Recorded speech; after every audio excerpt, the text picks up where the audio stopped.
Bagian ketiga. Bagian ketiga adalah cara kerja yang dilakukan oleh pimpinan tertinggi dalam satu unit organisasi. Dalam hal ini bagian asesmen dan bina pegawai. Mari kita lihat secara seksama apa dan bagaimana yang harus dilakukan oleh pimpinan tertinggi dalam satu bagian itu. Langkah pertama adalah kita harus login. Kita harus login dengan nama usernya.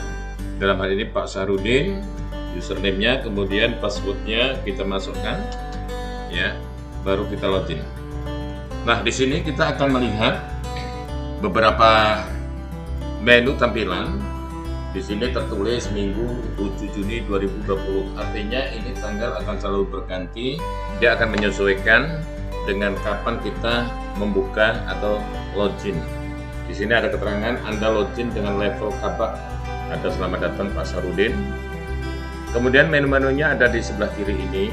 Ada beranda. Ini saya klik beranda. Di bawahnya ada penugasan.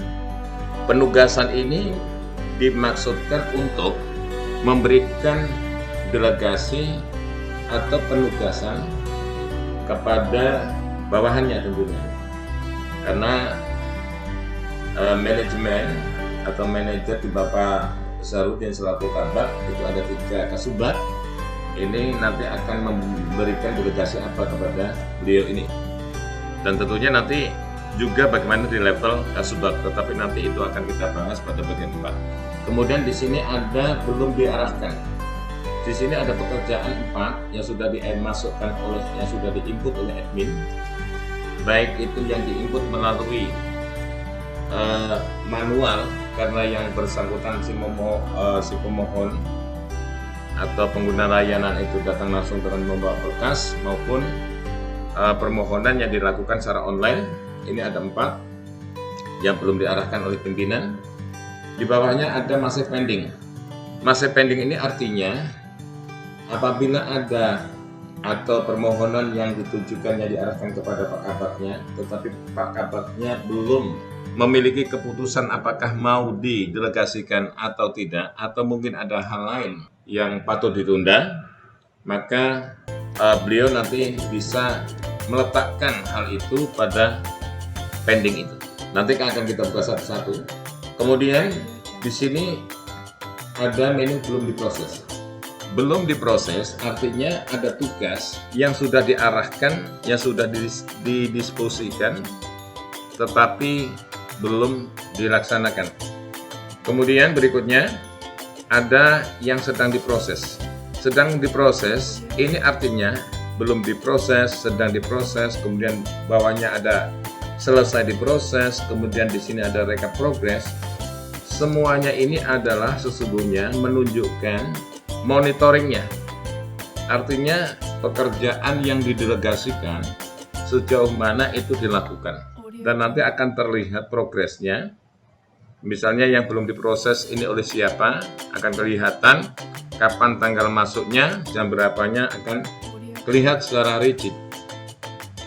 Tetapi ini surat ini sepertinya adalah surat percobaan karena ini masih masa uji coba. Sedang diproses, ini juga nanti akan menjelaskan beberapa keterangan-keterangan di dalamnya. Apabila surat sudah didelegasikan, tugas sudah didelegasikan, tetapi sedang mengalami proses. Ini bisa dilihat dari progresnya nanti, kapan dimulainya, kapan masuknya, pengolahnya siapa, layarnya jenis apa, asalnya dari mana, siapa pemohonnya, nanti akan kelihatan semuanya. Nah, area ini adalah area pemantauan ataupun monitoring yang dilakukan oleh pimpinan, termasuk selesai. Nah, pada selesai ini kita akan lihat ini siapa, asalnya dari mana, layanan apa, pengolahnya siapa, kapan masuknya, kapan mulai diprosesnya, dan kapan selesainya. Lebih rigid nanti kita pimpinan akan bisa melihat dari tampilan history. Klik lihat di sini. Itu namanya progress. Progress sebuah layanan itu diproses oleh yang bersangkutan. Jam berapa dia mengerjakan apa dan seterusnya. Pastikan di sini nanti pada level pelaksana bahwa produk atau ending dari sebuah pekerjaan itu harus jelas. Jangan menggantung, karena dengan kejelasan sebuah produk pekerjaan itu artinya bahwa tanggung jawab sudah beralih, sudah pindah, dan tanggung jawabnya adalah sudah selesai. Tetapi kalau di sini keterangan-keterangan atas progres itu masih menggantung, ya artinya itu belum tuntas. Jadi ending dari sebuah progres pekerjaan adalah sudah dilimpahkan kepada pihak lain. Ya, misalnya selesai dengan produknya apa, misalnya selesai dengan endingnya apa, arsip misalnya, dan sebagainya. Kemudian rekap progres, pimpinan juga bisa memantau rekap progresnya masing-masing. Dan rekap progres inilah yang nanti akan tercatat berapa banyak progres itu setiap langkah kegiatan yang ditulis di dalam histori itu nanti akan direkap. Pergerakannya akan direkap di sini. Kemudian di sini juga akan diberikan statistik bulanan. Baik, kita akan menuju ke sini di mail beranda dulu. Perhatian, Anda ada 4 permohonan layanan yang belum Anda arahkan. Dalam hal ini, pimpinan wajib memberikan satu distribusi suatu pekerjaan kepada bawahannya, mitra kerja bawahannya sesuai dengan tugas pokok dan fungsinya.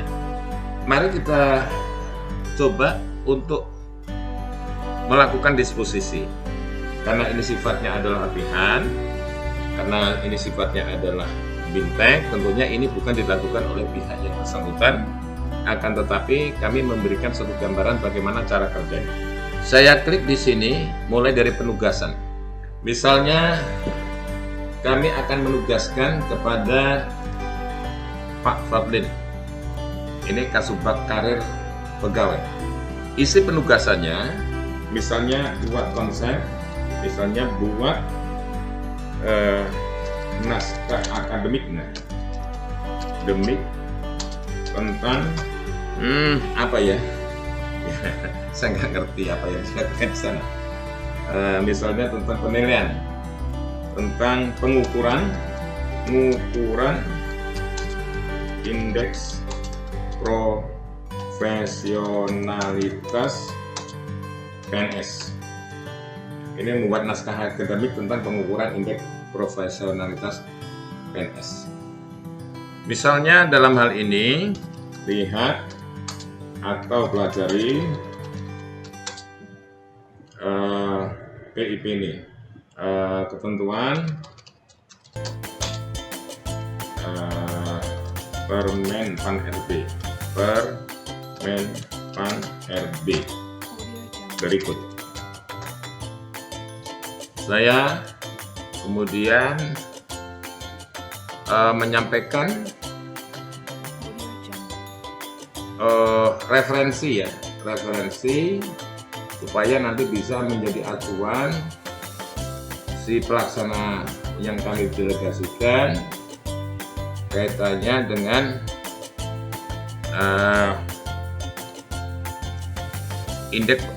pengukuran indeks profesionalitas. Ini contohnya di sini ya. Nah, ini ada Permen Pan RB nomor 38 tahun 2018. Ada peraturan BKN nomor 8 tahun 2019 tentang indeks profesionalitas. Saya klik di sini, open, ya masuk ke sana. Saya mendelegasikan dalam hal ini kepada Pak Fadlin untuk mempelajari PIP ini sehingga dibuat satu naskah akademik untuk dapat diterapkan di Kementerian Agama. Submit this. Ya, ini nanti akan terlihat dalam progresnya sini, belum diproses. Nah, ini penugasan, ya, asal penugasan dari Kabag admin, layanan penugasan, pengolah Pak Fadlin, mulai masuk apa isi disposisinya, lihat jelas. Nah, ini akan tetap seperti ini, kondisinya belum diproses itu apabila ini belum dilakukan langkah-langkah oleh Pak Fadlin itu sendiri.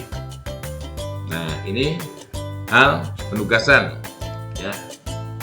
Kemudian bagaimana apabila kita menerima suatu permohonan yang sudah diinput oleh admin, baik itu permohonan yang dilakukan secara konvensional maupun permohonan yang langsung dikirim oleh provinsi, apakah itu Kanwil maupun YIN maupun UIN, secara online. Maka kita akan lihat pada belum diarahkan. Nah, sekarang ini dokumennya juga lengkap, namanya siapa, asalnya dari mana, layanan apa, catatannya apa. Ini catatan ini adalah catatan mempertegas yang dilakukan oleh admin. Ya. Kemudian dokumennya juga bisa diunduh di sini. Oleh karena itu nanti tentunya ini juga tidak perlu apakah mau diunduh atau tidak oleh admin sana, tetapi di sini juga masih disertakan. Kemudian kapan boleh masuk? Nah, aksi, dalam hal aksi ini arahkan atau pending. Tadi kita sudah berbicara tentang pending. Pending itu apabila satu permohonan atau satu hal itu pimpinan belum bisa memberikan satu putusan untuk didelegasikan atau dipending. Nah, kita contohkan nanti dalam studi kasus ini ada dua hal. Yang pertama, ini ada permohonan dari Kanwil Jambi.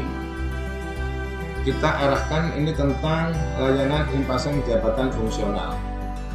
Nah, kita arahkan sekarang. Ya, kita arahkan, pilih kasubatnya ini hanya 3. Karena secara berjenjang tentunya dari kabat ke kasubatnya. Nah, ini 3. Bagian asesmen, ada bagian karir, tetapi ada bagian jabatan fungsional. Karena tadi yang digunakan fungsional, maka kita tunjuk Pak Akmal untuk menangani ini. Pak Akmal siap, gitu. Nah, isi disposisinya, karena dia tadi adalah menanyakan tentang jabatan apa saja yang masih dibuka untuk jabatan fungsional itu, maka kabat akan memberikan disposisi kepada kasubatnya. Isi disposisinya misalnya pelajari permohonan, ya, pelajari permohonan misalnya seperti itu ya, pelajari permohonan, kemudian koordinasikan kepada pihak terkait, jawab pertanyaan, berikan balasan surat, ya. Berikan balasan surat pemberitahuan. Sudah, saya arahkan, cetek. Iya. Kita lihat tadi yang belum diarahkan oleh kabak itu ada 4. Karena tadi sudah kita arahkan 1, maka dia tinggal 3. Nah, di sini akan menumpuk apabila kabaknya tidak memberikan atau tidak meneruskan atau tidak mengarahkan kepada mitra kerja bawahannya. Kita contohkan lagi. Ini ada tes nama A, tes nama B, dan selanjutnya. Ini karena ini layanan kompetensi online berbasis CAT. Nah, ini karena perlu satu satu bergening atau satu minta pendapat atau perlu adanya rapat terdahulu, maka ini kita nyatakan pending. Klik pending misalnya, tapi ada catatan.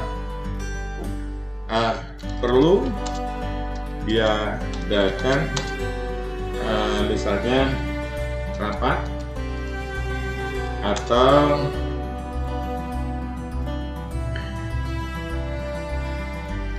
FGD. Nah, itu saja. Klik. Ya, maka tinggal 2. 1 dituliskan, yang lainnya dipending. Ini juga tes dari Papua, tes keterangan B. Karena ini juga perlu pending. Ya, kita pending, misalnya tulisannya perlu FGD. Untuk menjadi perhatian bahwa pending ini sungguhnya bukan sudah selesai, tetapi nah ini tinggal satu ya, dari 4 kurangi 3 tinggal satu lagi. Ini layanan konsultasi asesmen operator aplikasi pemetaan kompetensi. Layanan konsultasi, baik, kaitannya asesmen.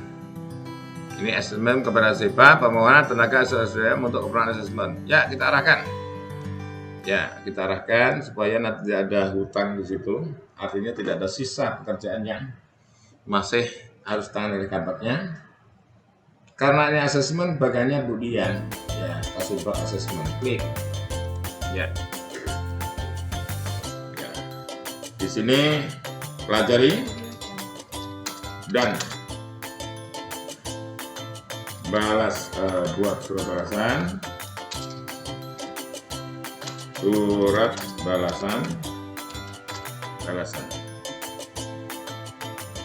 Oke, selesai, arahkan sah. Maka tugas-tugas yang belum diarahkan tidak ada lagi pada kabar. Tinggal lagi ada 2 hal yang masih di pending dan ini perlu tindak lanjut, apakah nanti akan dirapatkan dulu dan sebagainya. Tetapi nanti ketika sudah tidak pending, misalnya rapat sudah dilaksanakan, sudah dilakukan FGD, kemudian sudah mengambil satu kesimpulan, maka berikutnya adalah input. Input itu nanti dalam rangka untuk memberikan arahkan, mau diarahkan kepada siapa, inputnya apa. Diskusi juga akhirnya. Nah, ini pekerjaan daripada pimpinan tertinggi pada level itu, karena sesuai dengan sifatnya bahwa ini adalah sistem pengendalian dan monitoring, maka pimpinan ini punya tanggung jawab untuk memantau ini terus. Ini bisa dipantau dan ini tentunya nanti akan berkaitan erat sekali dengan SOP yang dibikinnya. Misalnya untuk layanan izin belajar. Layanan izin belajar itu berapa lama prosesnya? Tentunya ini akan memantau dan ini nanti tentunya akan juga bisa dijadikan sebagai alat evaluasi untuk mereview kembali tentang SOP yang dibuatnya itu apabila terjadi suatu bias yang tinggi antara fakta dengan SOP yang dibuat adalah tidak sesuai, tidak sinkron lagi. Nah, ini sampai di sini ya, nanti bisa dipelajari kembali tentunya Pak Kabak. Nanti kalau sudah terisi semuanya, baru nanti akan mengetahui sungguhnya dan akan sekaligus melakukan pemantauan terhadap kinerja bawahnya. Terima kasih untuk bagian 3, saya kira dicukupkan di sini. Untuk selanjutnya nanti apabila ada hal-hal yang kurang jelas, itu dapat komunikasi kepada tim pengembang dan juga programmer kami.